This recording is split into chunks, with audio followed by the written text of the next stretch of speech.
I remember hearing a speech when I was living in Chicago by Marty Nesbitt. He's President Obama's best friend, and also really big into the private equity space. And he was talking about this concept of just like privilege. And one thing that he's learned as he's gotten into these higher and higher levels of rooms is that people who come from a certain privilege, usually white males, right?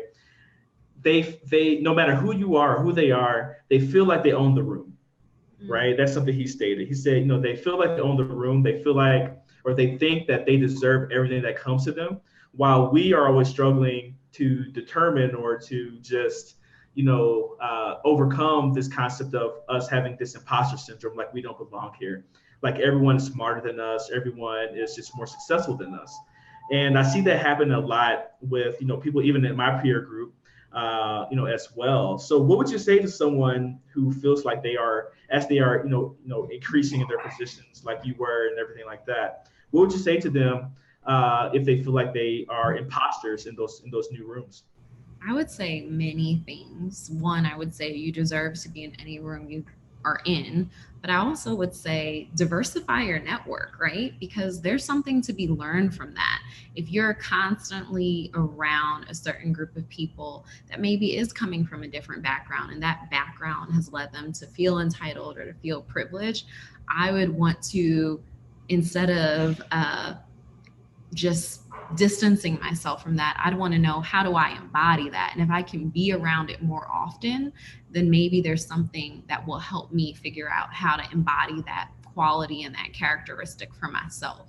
So it can be really empowering, because learning how another group with a different experience and a different worldview thinks can influence our own worldviews and help encourage and challenge us to rethink how we're looking at situations. So if you're feeling like an imposter, maybe spend some time with someone who you see owning the room. And it could be a person who is from any background. It can be a very confident woman of color, it can be a white man, it can be whoever.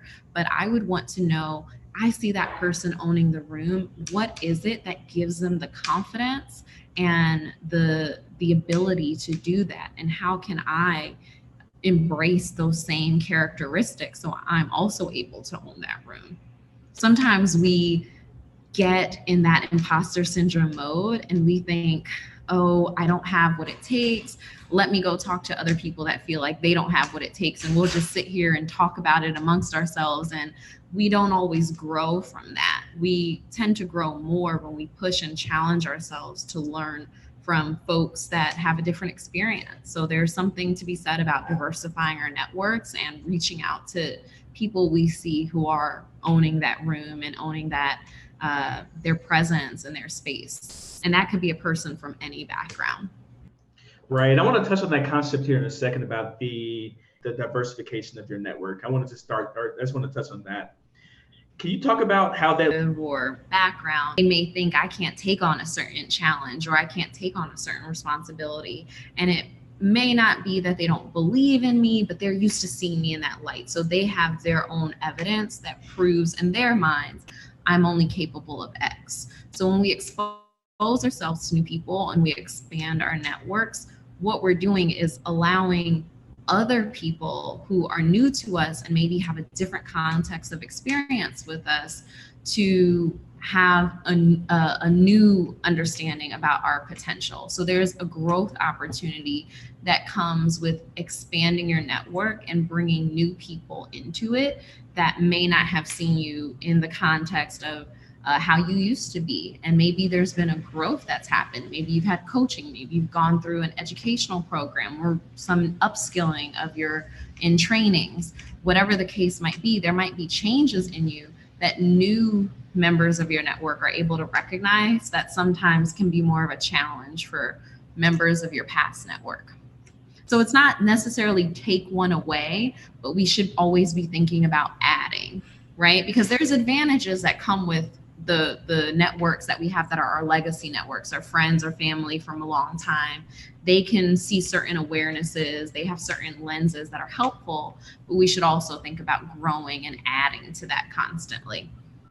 Yeah, no, I think that's interesting. And it was interesting you use that example because that's something that I experienced firsthand, with my, older brother, where, he likes to talk, right? Boys, he's quiet sometimes, but when he gets around people, he just really likes to talk a whole lot. And it's cool, because that means I don't have to talk as much. But then I think sometimes my family just thinks that I never really say a word.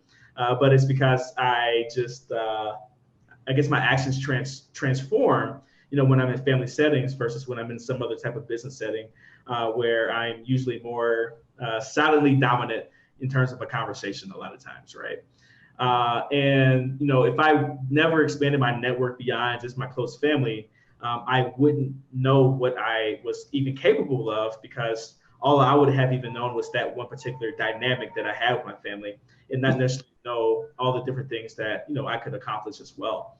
And I think what else comes with like the expansion of your network into like just other communities, other people, is this concept of the power of weak ties, right? So the power of weak ties, is really about opportunity because a lot of opportunities come from these weak ties where, the strong ties that already exist, some opportunity can come from those. But when you're talking about business and other things, it's really, for me at least, the weak ties that have, pushed me forward a whole lot. So do you see like as you coach people and they expand their network with these weak ties, do you see more opportunities come to them from these new connections? Often it is. And usually what happens is when inevitably everyone out there networking, whether they're intentional about going to solve a need, they have needs, right? So if I'm meeting someone new and I recognize that they may be able to offer a solution to a need I have, maybe I'm trying to help a friend fill a job position, maybe I'm looking for a contractor for a certain opportunity, and I meet someone new who seems trustworthy and can fulfill that need, I'm looking to have my need met. I don't necessarily need the long term relationship to fulfill that. And I see that happen all the time, and can even say some of the largest contracts I've gotten have come not from long term, deep rooted friendships, but more from networking events and a follow up and someone saying, it looks like you can provide a solution to my need. I had a need, I met you, you came at the right time. So, just that immediacy and being able to follow up quickly when you make those connections is really important.